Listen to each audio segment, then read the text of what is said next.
बता दूं, कार्यपालिका आपने चैप्टर पढ़ा होगा तो बहुत इजी लगा होगा, बट इसके क्वेश्चन आप देखेंगे ना तो बिल्कुल उलझाऊ सा क्वेश्चन, आप फंस जाओगे क्वेश्चनों में। ठीक है, तो बहुत ही ध्यान से समझिएगा। एक भी ऐसा क्वेश्चन है जो सिंपल पूछ ले कि कार्यपालिका किसे कहते हैं, है ना, ऐसे क्वेश्चन नहीं पूछाते चीजों को। नमस्कार दोस्त, स्वागत है आप सभी का विकास स्टडी पॉइंट में। सो दोस्तों, इस वीडियो में हम बात करने वाले हैं क्लास 11 का पॉलिटिकल साइंस चैप्टर नंबर 4, जिसका नाम है कार्यपालिका, इंग्लिश में बोले तो एग्जीक्यूटिव। इसका हम इंपॉर्टेंट क्वेश्चन करने वाले हैं, वो क्वेश्चन जो बार बार रिपीट होते हैं आपके एग्जाम में, उन सारे क्वेश्चनों का रखा गया है। सबसे पहले हम 2 नंबर के क्वेश्चन देखेंगे, शॉर्ट क्वेश्चन, और फिर हम लॉन्ग क्वेश्चन की बात करेंगे।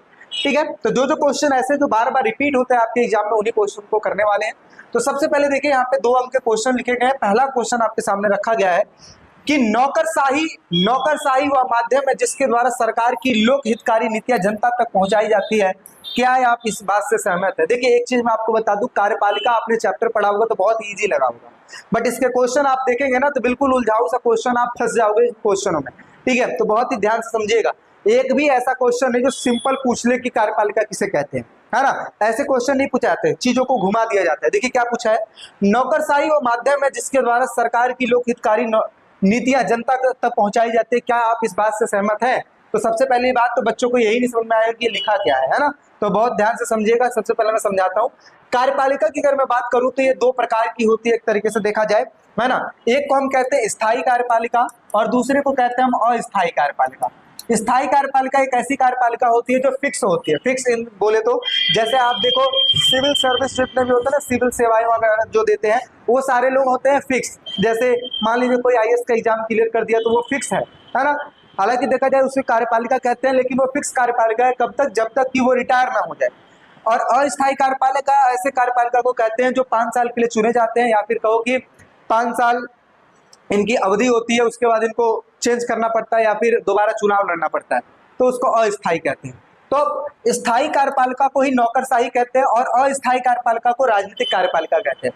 तो स्थायी कार्यपालिका मतलब नौकरशाही वाली कार्यपालिका। नौकरशाही वाली कार्यपालिका जो है वो माध्यम है, यानी कि एक ऐसा माध्यम है जिसके द्वारा जो सरकार की नीतियां हैं, यानी कि लोक हितकारी जो नीतियां जनता तक पहुंचाई जाती है। इस कथन से आप क्या सहमत हैं? बिल्कुल सही बात है, हाँ, हम इस कथन से सहमत हैं। क्यों सहमत है? क्योंकि अभी जस्ट मैंने आपको क्या बताया, अभी मैंने ये बताया कि जो सरकार यानी कि अस्थायी, मान लेते हैं सरकार ने कोई नीति निकाली, फॉर एग्जाम्पल जैसे लिखते हैं, जैसे मान लेते हैं कोरोना वायरस आया था, उस समय सरकार ने लॉकडाउन का फैसला लिया, लॉकडाउन करवा दिया गया, लेकिन उसको लागू करने का काम किसने किया?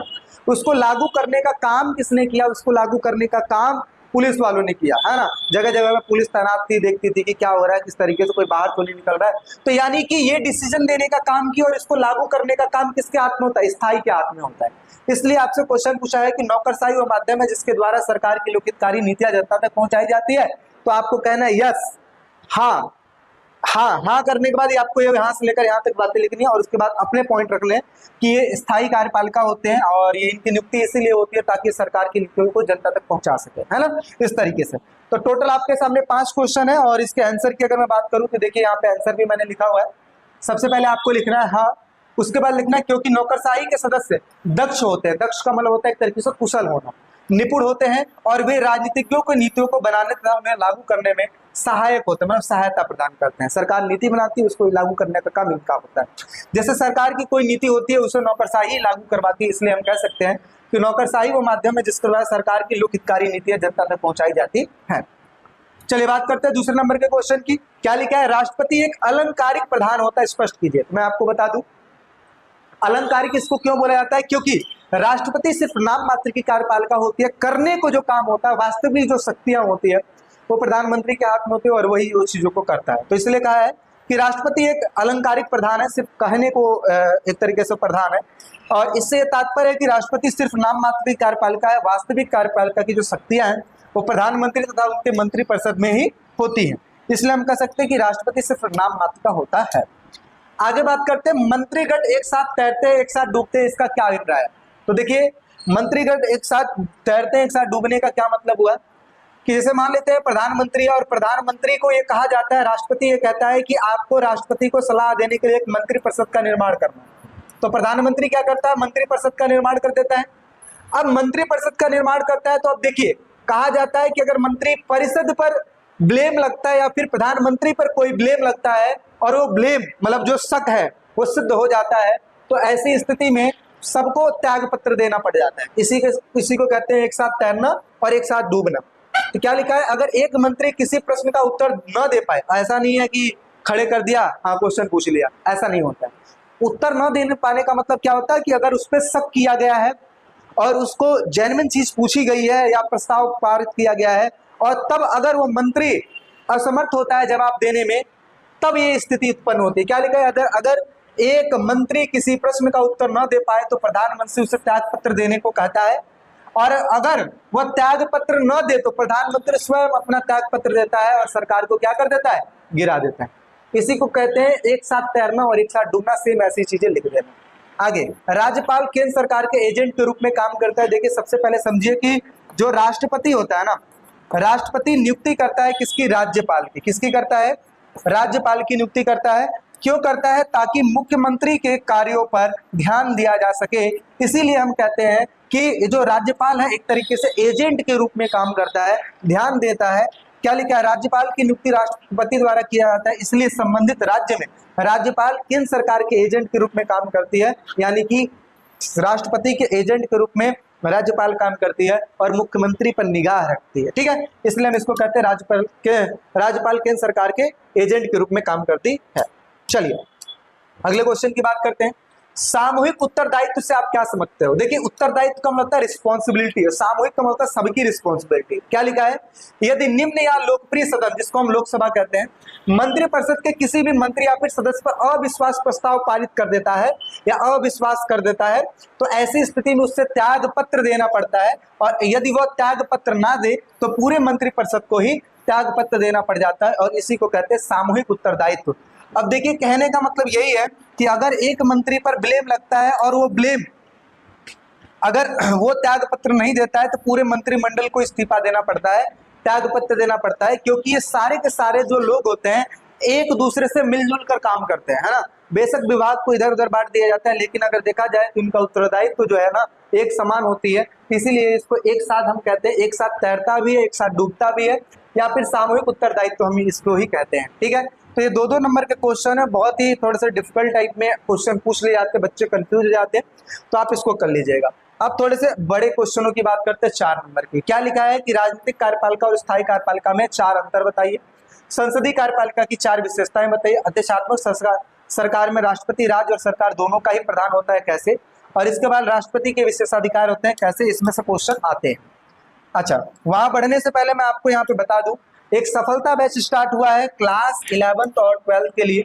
तो खासकर जो क्लास 11th में जो बच्चे हैं उनके लिए मैं बता दूं, अभी आप पोल साइंस की वीडियो देख रहे हो तो पोल साइंस की सफलता बैच जो है वो आपको डिस्क्रिप्शन में देखने को मिल जाएगा, और उसमें आप जब ज्वाइन होंगे तो आपको उसमें कंप्लीट वीडियोस मिलेगी सारे सब्जेक्टों की, विद इंपॉर्टेंट क्वेश्चन आंसर मिलेगा, नोट्स मिलेगा, टेस्ट सीरीज मिलेगा, सैंपल पेपर मिलेगा, डाउट क्लासेस मिलेगा, लाइव क्लासेस मिलेगा। तो इस प्रकार से सारी चीजें देखने को मिलेंगी, और कोई दिक्कत परेशानी होगा तो 7011912793 पे आप मैसेज करके बात कर सकते हैं।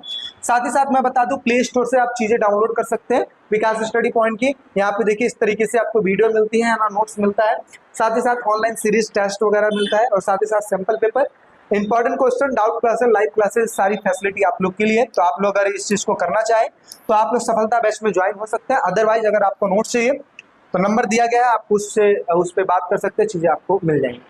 अब बात करते हैं क्या क्वेश्चन लिखा है कि राजनीतिक कार्यपालिका और स्थायी कार्यपालिका में अंतर बताइए। देखिए 4 नंबर का क्वेश्चन आता है, 4 पॉइंट आपको लिखने हैं, तो पहले ध्यान से समझिएगा। अस्थायी कार्यपालिका, और एक साइड हमने लिख लिया स्थायी कार्यपालिका। अस्थायी कार्यपालिका क्या होती है, अस्थायी कार्यपालिका को राजनीतिक कार्यपालिका बोलते हैं और स्थायी कार्यपालिका को नौकरशाही कार्यपालिका बोलते हैं, क्योंकि ये वो लोग होते हैं जो कि सरकार के लिए काम करते हैं, मतलब गवर्नमेंट सर्वेंट होते हैं, इसको हम कह सकते हैं। और ये वो लोग होते हैं जो कि चुनाव में खड़े होकर तब जाके जीतते हैं। तो क्या लिखा, अस्थायी कार्यपालिका वो कार्यपालिका होती है जो कि स्थायी नहीं होती, जो कि फिक्स नहीं होती, अर्थात इनको 5 वर्ष के लिए चुना जाता है फिर इसको बदल दिया जाता है। स्थायी कार्यपालिका वो कार्यपालिका होती है जो कि स्थायी तौर पर कार्य करती है, अर्थात निश्चित समय तक काम करती है, जब तक ये रिटायरमेंट ना आ जाए। ये परमानेंट नहीं होते, ये परमानेंट होते हैं क्योंकि स्थायी होते हैं। यानी कि अगर कोई IAS बना तो कितने साल के लिए, जब तक वो रिटायर ना हो जाए तब तक वो बना है। ये 5 साल के लिए चुने जाते हैं और एक निश्चित समय के लिए ये चुने जाते हैं। इनमें ज्यादा पढ़े लिखे की आवश्यकता नहीं होती, क्योंकि भाई अस्थायी है। और इनमें ज्यादा पढ़े लिखे की जरूरत होती है। अगर ज्यादा पढ़े लिखे नहीं रहेंगे तो भाई हो सकता है कि सरकारी जो जॉब है वो भी क्रैक ना कर पाए। उदाहरण के लिए प्रधानमंत्री, मुख्यमंत्री, विधायक इसमें आ जाते हैं, इसमें सिविल सेवक और सरकारी कर्मचारी जैसे लोग इसमें आ जाते हैं। तो 4 नंबर के क्वेश्चन में आता है अस्थायी और स्थायी में क्या अंतर होता है। आई होप सो आपको समझ में आया होगा। बात करने जा रहे हैं दूसरे क्वेश्चन की। क्या लिखा है, संसदीय कार्यपालिका की कोई 4 विशेषताएं बताइए। देखिए सबसे पहले मैं आपको बता दूं, कार्यपालिका ना अगर वैसे देखा जाए तो 3 प्रकार के होते हैं। एक होता है जी संसदीय, दूसरा होता है अर्ध अध्यक्षात्मक, अध्यक्षात्मक, और तीसरा होता है अध्यक्षात्मक, अध्यक्षात्मक। कहने को मतलब ये है, संसदीय वो होती है जिसमें लोकसभा राज्यसभा होते हैं, जो कि इंडिया में आप देखते हो ना संसदीय अपनाएगा, लोकसभा राज्यसभा प्रधानमंत्री है ना, राष्ट्रपति सब होते हैं, सब मिलजुल कर अपना सारा काम करते हैं। राष्ट्रपति जो होता है वो नाम मात्र का होता है, प्रधानमंत्री सारा कारोबार करता है। यहाँ पे अर्ध अध्यक्षात्मक, देखिए ये भारत में अपनाया गया है। और अर्ध अध्यक्षात्मक ऐसी कार्यपालिका होती है जिसमें प्रधानमंत्री भी होता है, राष्ट्रपति भी होता है, और दोनों मिलकर काम करते हैं। यहाँ पे कोई भी नाम मात्र का नहीं होता, एक देश का प्रमुख होता है तो एक सरकार का प्रमुख होता है ना। और ऐसी चीजें कहाँ अपनाई गई है, श्रीलंका में अपनाई गई है। कहाँ अपनाई गई है, श्रीलंका में। और अध्यक्षात्मक शासन व्यवस्था एक ऐसी व्यवस्था होती है जहाँ पे प्रधानमंत्री नहीं होता है, जहाँ पे सिर्फ और सिर्फ राष्ट्रपति होता है। और ये कहाँ अपनाई गई, यूएस में अपनाई गई, यानी कि हम कह सकते हैं अमेरिका में अपनाई गई है। यहाँ पे सिर्फ राष्ट्रपति होता है, ठीक है, और यहाँ पे दोनों होते हैं, दोनों मिलजुल के काम करते हैं। और यहाँ पे लोकसभा, राज्यसभा, राष्ट्रपति, प्रधानमंत्री सब होता है। तो भारत में अपनाई है। अब क्वेश्चन आता है संसदीय कार्यपालिका की विशेषताएं बताइए, मतलब हमने क्यों इसको लिया है। तो सरकार का प्रमुख प्रधानमंत्री होता है, काम करने को अगर देखा जाए सरकार का जो प्रमुख होता है प्रधानमंत्री होता है। संसदीय कार्यपालिका में प्रधानमंत्री सरकार का प्रमुख होता है। राष्ट्र का प्रमुख जो होता है उसको हम राष्ट्रपति कहते हैं, मतलब देश का प्रमुख राष्ट्रपति होता है। संसदीय कार्यपालिका में देश का प्रमुख राष्ट्रपति होता है। विधायिका में बहुमत वाले दल का जो नेता होता है प्रधानमंत्री होता है। आप देखो लोकसभा में जिसको सबसे ज्यादा सीटें मिलती है उन्हीं में से किसी एक को प्रधानमंत्री बनाया जाता है। तो क्या लिखा है, संसदीय कार्यपालिका की विधायिका में बहुमत वाले दल में, है ना, बहुमत वाले दल को ही प्रधानमंत्री बना दिया जाता है। और विधायिका के प्रति उत्तरदायित्व, इसका मतलब ये भी है कि अगर कल की डेट में प्रधानमंत्री कोई कार्य करता है तो अगर वो कार्य के प्रति अगर कोई क्वेश्चन क्वारी होती है तो उसको जवाब देने के लिए प्रधानमंत्री समक्ष खड़ा होएगा। इसलिए हम इसको कहते हैं कि विधायिका के प्रति उत्तरदायित्व होता है, यानी कि संसदीय कार्यपालिका में विधायिका के प्रति प्रधानमंत्री जवाबदेह होता है। तो टोटल अगर देखा जाए तो संसदीय कार्यपालिका की 4 विशेषताएं होती है जो कि आपके सामने ये रखी गई है। चलिए भाई नेक्स्ट बात कर लेते हैं। अगला क्वेश्चन आपके सामने क्या लिखा है, अध्यक्षात्मक सरकार में राष्ट्रपति राज्य तथा सरकार दोनों का ही प्रधान होता है। अभी जस्ट मैंने आपको बताया कि सिर्फ और सिर्फ अध्यक्षात्मक शासन प्रणाली में राष्ट्रपति होता है और वही राज्य का भी होता है, वही सरकार का भी प्रधान होता है। कैसे, तो क्या लिखा है, अध्यक्षात्मक सरकार में राष्ट्रपति राज्य और सरकार दोनों का ही प्रधान होता है। इसके निम्नलिखित, है ना, कारण है। सबसे पहला देखा जाए, अध्यक्षात्मक सरकार में देश का प्रमुख राष्ट्रपति होता है। अध्यक्षात्मक शासन प्रणाली में राष्ट्रपति सरकार का भी प्रमुख होता है। वही बात तो 2 बार लिख दी गई है। एक में लिखा गया सरकार का प्रमुख होता है, एक में लिखा हुआ है ना, दूसरे में लिखा है कि एक तरीके से देश का भी प्रमुख होता है। आगे, अधिशात्मक शासन प्रणाली में राष्ट्रपति का चुनाव जनता के द्वारा होता है। यहाँ पे देखिए हमारे में क्या होता है, संसदीय में क्या होता है, प्रधानमंत्री का चुनाव जनता के द्वारा होता है। बट इनमें अधिशात्मक शासन प्रणाली में यूएस वगैरह में अगर देखा जाए तो यहाँ पे जनता के द्वारा प्रत्यक्ष विधि के द्वारा राष्ट्रपति का चुनाव होता है। अधिशात्मक शासन प्रणाली में राष्ट्रपति विधायिका के प्रति जवाबदेह नहीं होता है। हमारे में क्या होता है कि प्रधानमंत्री विधायिका के प्रति जवाबदेह होता है, बट इनमें ऐसा नहीं होता। ठीक है, चलिए आगे बढ़ते हैं। अब इन्हीं के बेस पे कुछ क्वेश्चन आपसे पूछा गया है। एक बार अगर आप इसको भी देख लेंगे तो ज्यादा ही अच्छा रहेगा। एमसीक्यू के क्वेश्चन, अगर आप चाहें तो इसका जवाब दे सकते हैं। देखिए क्वेश्चन आपके सामने यही रखा गया है कि अध्यक्षात्मक व्यवस्था में राष्ट्रपति होता है, क्या होता है, राज्य का प्रधान होता है, सरकार का प्रधान होता है, राज्य और सरकार दोनों का प्रधान होता है, इनमें से कोई नहीं। आप इसका जवाब कमेंट सेक्शन में दे सकते हैं। अभी जस्ट मैंने पढ़ा है, राष्ट्रपति को पद से हटाया जा सकता है। किसके द्वारा हटाया जा सकता है, तो आंसर है अभियोग द्वारा, अभियुक्त द्वारा, महाभियोग द्वारा, सभी के द्वारा। इनमें से क्या आंसर होगा आपको बताना है। अगला क्वेश्चन आपके सामने रखा गया ये कि भारत में लोक सेवकों की नियुक्ति कौन करता है। राजनीतिक योग्यता के हिसाब से होता है, दक्षता योग्यता के हिसाब से होता है, मात्र निर्वाचित के हिसाब से होता है, मतलब चुनाव के हिसाब से होता है, या फिर इनमें से कोई नहीं। ये 3 क्वेश्चन आपसे पूछे गए एमसीक्यू के। तो आई होप से आप जवाब देंगे। अगर नहीं दे पाते हैं तो फिर मैं कमेंट सेक्शन में आपको बता ही दूंगा। अदरवाइज आगे बढ़ते हैं।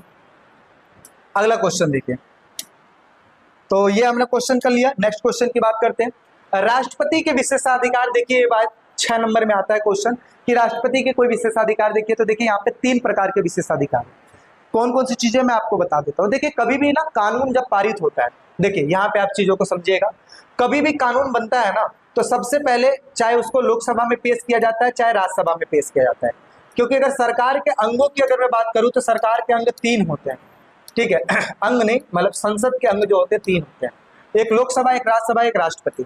तो देखिए सबसे पहले कोई भी कानून आता है तो चाहे वो लोकसभा में आएगा चाहे राज्यसभा में आएगा, अगर वो सबसे पहले लोकसभा में आएगा तो उसके बाद कहाँ जाएगा, राज्यसभा में जाएगा, अगर वो सबसे पहले राज्यसभा में आता है तो सबसे पहले वो लोकसभा, राज्यसभा के बाद वो लोकसभा में जाएगा।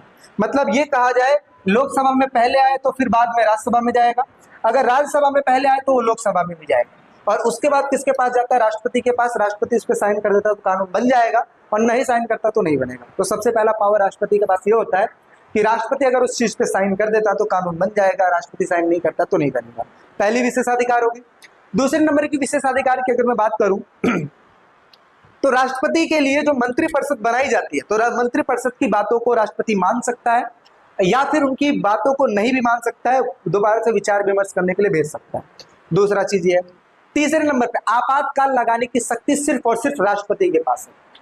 चौथे नंबर की विशेषाधिकार की बात करें, राष्ट्रपति वो व्यक्ति है अगर वो चाहे, देखिए हमारा काम होता है लोकसभा के मेंबरों को चुनना, लेकिन अगर कल की डेट में अगर देखा जाए कि 2 ऐसे व्यक्ति जो कि लोकसभा में बराबर के हकदार हैं, लोकसभा में अगर देखा जाए बराबर की सीटें मिली हुई हैं और इनमें से सेलेक्ट करना हो कि 2 व्यक्तियों में से कौन प्रधानमंत्री बनेगा, तो राष्ट्रपति अपने विवेक का इस्तेमाल करके उन दोनों में से किसी एक को प्रधानमंत्री बना देगा। ये भी शक्ति किसके पास है, राष्ट्रपति के पास। राष्ट्रपति के पास वीटो पावर है, जो कि मैंने आपको बताया पॉकेट वीटो है। इसके साथ साथ अगर देखा जाए तो राष्ट्रपति वो नागरिक है कि अगर किसी व्यक्ति को फांसी भी सुना दी गई है ना तो उसकी सजा को माफ कर सकता है, माफ करवा सकता है ना, इतनी ताकत है राष्ट्रपति के पास, ठीक है। तो देखिए राष्ट्रपति की विशेषाधिकार की बात करें तो क्या लिखा है, राष्ट्रपति के विशेषाधिकार वैसे देखा जाए तो बहुत सारे उसके पास शक्तियां होती हैं, लेकिन 3 ऐसे मौके होते हैं जहां पे राष्ट्रपति अपने विशेषाधिकार का यूज करता है। सबसे पहला कब यूज करता है, राष्ट्रपति मंत्रिपरिषद के सुझाव को लौटा सकता है, उसे अपने फैसले पर पुनर्विचार करने के लिए कह सकता है। अभी जस्ट मैंने बताया कि जो मंत्रिपरिषद है उसके सुझाव को लौटा सकता है या फिर पुनर्विचार करने के लिए भेज सकता है। ऐसा करने में राष्ट्रपति अपने विवेक का इस्तेमाल करता है, मतलब बुद्धि का इस्तेमाल करता है। जब राष्ट्रपति को ऐसा लगता है कि सलाह में कुछ कमी है अथवा कानूनी रूप से कुछ गलतियां हैं या निर्णय देश के हित में नहीं है तो वो मंत्रिपरिषद से अपना फैसला पुनर्विचार करने के लिए कह सकता है। इट मीन्स ये कि उनकी सुझाव को लौटा सकता है, दोबारा विचार विमर्श करने के लिए कह सकता है। तो ये सारा चीज होता है किसके हाथ में, राष्ट्रपति के हाथ में, ठीक है। चलिए भाई और बात कर लेते हैं, दूसरा बात करते हैं। अभी जस्ट जो मैंने समझाया पॉकेट वीटो वाला, अगर राष्ट्रपति साइन नहीं करता है तो अगर कानून नहीं बनेगा। क्या लिखा है, राष्ट्रपति वीटो की ताकत यानी कि निषेधाधिकार को यूज करता है, अच्छा, जिससे वह संसद द्वारा पारित किसी भी विधेयक पर मंजूरी देने में देरी कर सकता है। यहाँ पे देखिए धन विधेयक को छोड़कर बाकी सभी विधेयक को मंजूरी देने में देरी कर सकता है अथवा स्वीकृति देने से इनकार कर सकता है। इसे ही पॉकेट वीटो कहते हैं। मान लेते हैं कोई भी कानून लोकसभा से, राज्यसभा से और राष्ट्रपति के पास पहुंचता है, राष्ट्रपति यहाँ से पास हो गया, इधर से पास हो गया, राष्ट्रपति के पास गया, राष्ट्रपति ने उसमें मना कर दिया, तो वो कानून नहीं बनेगा, ठीक है। यहाँ पे एक चीज समझिए, धन विधेयक को छोड़ दिया जाए, बाकी सारे विधेयक पर वो मंजूरी देने में देरी कर सकता है। तीसरा लिखा है, तीसरे तरह का विशेषाधिकार राजनीतिक परिस्थितियों के कारण उत्पन्न होता है। औपचारिक तौर पर राष्ट्रपति प्रधानमंत्री की नियुक्ति करता है। अभी जस्ट मैंने सिचुएशन बताया, अगर कभी ऐसा हो जाए कि किसी को बहुमत न प्राप्त हो और पीएम पद के लिए 1 से अधिक लोग सामने आ जाए, तो ऐसी स्थिति में राष्ट्रपति अपने विशेषाधिकार का इस्तेमाल करके निर्णय ले सकता है और किसी एक को प्रधानमंत्री बना सकता है। और इसके बाद जो मैंने आपको बताया आपातकाल लगाने की शक्ति और ये सब भी इसके हाथ में होता है। चलिए राष्ट्रपति की स्थिति और शक्ति की बात कर लेते हैं, जो कि आता है 6 नंबर में। तो देखिए राष्ट्रपति बनने की योग्यता सबसे पहले किसमें लिखी गई है, अनुच्छेद 58 में लिखी गई है। तो भारत का नागरिक होना चाहिए सबसे पहली चीज। कोई भी अगर राष्ट्रपति बनता है कम से कम 35 वर्ष की आयु पूरी कर लेनी चाहिए। यहाँ पे एक चीज समझिएगा, लोकसभा, राज्यसभा, राष्ट्रपति, लोकसभा के लिए 25 वर्ष की आयु चाहिए, राज्यसभा के लिए 30 वर्ष की, राष्ट्रपति के लिए 35 वर्ष की। वह किसी भी लाभ के पद पर ना हो। लाभ के पद पर होने का मतलब ये नहीं कि जैसे मान लीजिए मैं ही हूँ और मैं अगर किसी गवर्नमेंट जॉब में हूँ और फिर मैं राष्ट्रपति बनना चाहता हूँ तो मुझे एक जॉब छोड़नी पड़ेगी, क्योंकि अगर मैं एक साथ चाहूँ कि मैं ये भी कर लूँ और राष्ट्रपति बन जाऊँ तो ऐसा पॉसिबल नहीं है। एक चीज को करने के लिए दूसरा चीज छोड़ना पड़ेगा। तो ये लिखा है किसी भी लाभ के पद पर कार्यरत ना हो, वह लोकसभा का सदस्य निर्वाचित होने की योग्यता पूरी करता हो। मतलब क्या है कि वो लोकसभा का जो मेंबर होता है, लोकसभा के मेंबर बनने के लिए जितनी चीजें चाहिए हो, है ना, उतनी तो चीजें कम से कम राष्ट्रपति पूरी करता हो। राष्ट्रपति 5 वर्ष के लिए चुना जाता है। इसका चुनाव सीधा जनता के द्वारा चुने हुए प्रतिनिधि विधायक द्वारा होता है, एकल संक्रमणी मत पद्धति के द्वारा होता है। कभी क्वेश्चन कभी ये भी पूछ लेता है कि राष्ट्रपति का चुनाव कैसे होता है, तो आपको लिखना है एकल संक्रमणी मत पद्धति के द्वारा होता है। राष्ट्रपति के पास कार्यकारी, विधायी, कानूनी, आपातकालीन शक्तियां भी होती हैं, और इसके साथ साथ संसदीय व्यवस्था में राष्ट्रपति अपनी इन शक्तियों का प्रयोग मंत्रिपरिषद की सलाह पर करता है। मतलब मंत्रियों की जो मंत्रिपरिषद बनाई गई है, जो प्रधानमंत्री ने जो मंत्रिपरिषद का निर्माण किया है, उसके सलाह के द्वारा करता है। तभी तो इसमें कहा गया है कि अगर मंत्री का सलाह पसंद नहीं आता है तो राष्ट्रपति उस चीज को मना कर देता है ना, तो वो चीज भी लिखा हुआ है। ठीक है, चलिए नेक्स्ट बात कर लेते हैं। अब राष्ट्रपति की शक्ति की बात कर लेते हैं, पावर की। तो देखिए स्थिति की अगर मैं बात करूं तो राष्ट्र का अध्यक्ष होता है, तीनों सेनाओं का प्रमुख होता है ना, जल थल नभ, है ना, नभ मतलब वायु, जल थल और वायु तीनों का प्रमुख होता है। राष्ट्रपति आपातकाल लगा सकता है, राष्ट्रपति के पास वीटो पावर होती है, मतलब निषेधाधिकार होती है। अगर ये चाह ले तो किसी भी कानून को बनने से रोक सकता है, राष्ट्रपति इतनी शक्ति रखता है। राष्ट्रपति मंत्रिपरिषद के सुझाव को लौटा सकता है, उसे पुनर्विचार करने के लिए कह सकता है, और औपचारिक तौर पर राष्ट्रपति प्रधानमंत्री की नियुक्ति भी करता है। जैसा कि अभी मैंने बताया, दो सिचुएशन जहां पे मैंने ये दिखाया, दो व्यक्ति अगर राष्ट्रपति प्रधानमंत्री पद के लिए आए हैं तो उनमें से किसी एक को ना पीएम बना सकता है, और ये अधिकार किसके हाथ में होता है, राष्ट्रपति के हाथ में अधिकार होता है। लेकिन बशर्ते बात इतनी है कि दोनों का सेम वोट हुआ तो ही, नहीं अगर सेम वोट है, एक व्यक्ति का ज्यादा है तो उसको प्रधानमंत्री बना देगा, ठीक है। लेकिन अगर सिचुएशन ऐसी हो कि दोनों को सेम वोट मिला है, तब राष्ट्रपति ऐसा कर सकता है, जो कि मैंने आपको बताया, किसी एक को प्रधानमंत्री बना सकता है। ठीक है, चलिए नेक्स्ट बात कर लेते हैं। अगला क्वेश्चन आपके सामने, क्या राष्ट्रपति मंत्रिपरिषद की सलाह को मानने के लिए बाध्य है? उत्तर दीजिए। अब देखिए एक तरीके से समझिए, मंत्रिपरिषद की सलाह को मानने के लिए बाध्य है, तो यहाँ पे देखिए मंत्रिपरिषद की सलाह को अगर मानने के लिए बाध्य की मैं बात करूं तो यहाँ पे मंत्रिपरिषद जो होते हैं वो डायरेक्टली जनता के द्वारा चुने होते हैं, इसलिए, है ना, इसलिए इनकी पावर ज्यादा हो जाती है। देखिए क्या लिखा है, हाँ, क्योंकि संविधान में ऐसे प्रावधान है, अनुच्छेद 74(1) में क्या लिखा गया है, लिखा हुआ है, जो कि अभी एक्सप्लेन करके मैं बताऊंगा। दूसरा है क्योंकि राष्ट्रपति जनता के द्वारा प्रत्यक्ष विधि से निर्वाचित प्रधान नहीं होता है, यानी कि जनता राष्ट्रपति को नहीं चुनती है। इस वजह से अगर देखा जाए, है ना, तो राष्ट्रपति की थोड़ी सी यहाँ पे, है ना, मंत्रिपरिषद की सलाह मानने के लिए बाध्य हो जाता है। साथ ही साथ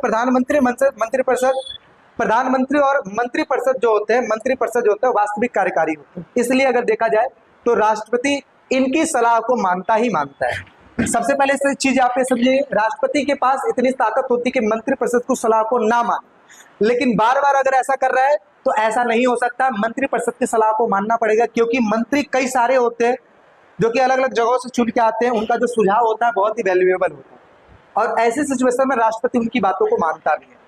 ठीक है, और ये सारे प्रावधान भी किए गए जिसके द्वारा ये कहा गया कि मंत्रिपरिषद की सलाह को राष्ट्रपति मानेगा। तो क्या लिखा है, संविधान में ऐसा प्रावधान दिया गया, अनुच्छेद 74(1) में क्या लिखा गया है, अनुच्छेद 74(1) में कहा गया है कि राष्ट्रपति मंत्रिपरिषद के सुझाव को लौटा सकता है और उसे पुनर्विचार के लिए कह सकता है। लेकिन अगर पुनर्विचार, देखो एक बार तो ये राष्ट्रपति भेज सकता है पुनर्विचार के लिए, लेकिन अगर दोबारा से उस चीज पर पुनर्विचार होकर दोबारा अगर राष्ट्रपति के पास जाता है तो उसको मानना पड़ेगा। तो क्या लिखा है, अगर पुनर्विचार होने के बाद भी राष्ट्रपति के पास प्रस्ताव जाता है तो ऐसी स्थिति में राष्ट्रपति उस पर हस्ताक्षर कर देता है। तो पहला प्रावधान तो अनुच्छेद 74(1) में लिखा हुआ है। दूसरा प्रावधान क्या लिखा है, क्योंकि राष्ट्रपति जनता के द्वारा प्रत्यक्ष विधि के द्वारा निर्वाचित नहीं होता है। जनता के द्वारा कौन चुना जाता है, प्रधानमंत्री चुना जाता है ना, मतलब लोकसभा के मेंबर चुने जाते हैं, उन्हीं में से किसी एक को प्रधानमंत्री बना दिया जाता है ना। तो राष्ट्रपति जनता के द्वारा नहीं चुना जाता है, ये भी एक कारण है जिसकी वजह से वो मंत्रिपरिषद की सलाह को मानता है। राष्ट्रपति का जो चुनाव अप्रत्यक्ष विधि के द्वारा होता है, लोकसभा तथा प्रधानमंत्री, मंत्रिपरिषद का चुनाव प्रत्यक्ष विधि के द्वारा होता है, इसलिए राष्ट्रपति मंत्रिपरिषद को सलाह मानने के लिए बाध्य हो जाता है, मजबूर हो जाता है। प्रधानमंत्री और मंत्रिपरिषद वास्तविक कार्यकारी होते हैं। राष्ट्रपति सिर्फ नाम मात्र की कार्यपालिका होता है और प्रधानमंत्री और मंत्रिपरिषद वास्तविक कार्यपालिका होती है, इसलिए राष्ट्रपति मंत्रिपरिषद की सलाह को मानने के लिए बाध्य होता है। इसलिए हम कह सकते हैं कि राष्ट्रपति मंत्रिपरिषद तथा प्रधानमंत्री की बातों को मानने के लिए बाध्य होता है। चलिए ये भी पढ़ लिया आपने, तो आई होप आपको सारी चीजें समझ में आई होगी, सारा चीज मैंने आपको डिस्कशन कर दिया। टोटल अगर क्वेश्चनों की बात किया जाए तो 8-10 क्वेश्चन है जो कि इंपॉर्टेंट है इस चैप्टर से रिलेटेड। तो इंपॉर्टेंट वीडियो आपने अगर देख ली है और चीजों को कर लिया, इन्हीं में से क्वेश्चन पूछे जाएंगे, फालतू दिमाग इधर उधर घुमाने की कोई जरूरत नहीं है। जो चीज करवाया जा रहा है सिर्फ उतना ही कर लेंगे तो ये भी एनएफ होगा आपके लिए, ठीक है। बाकी अगर नोट्स चाहिए तो नंबर आपके सामने दिया हुआ है, आप इस पर बात कीजिए, नंबर लीजिए, कोई नोट्स लीजिए, कोई दिक्कत वाली बात नहीं। और अगर चैनल पर नए हैं तो लाइक शेयर सब्सक्राइब जरूर कीजिएगा। मिलते हैं एक नेक्स्ट वीडियो में भी। जय हिंद।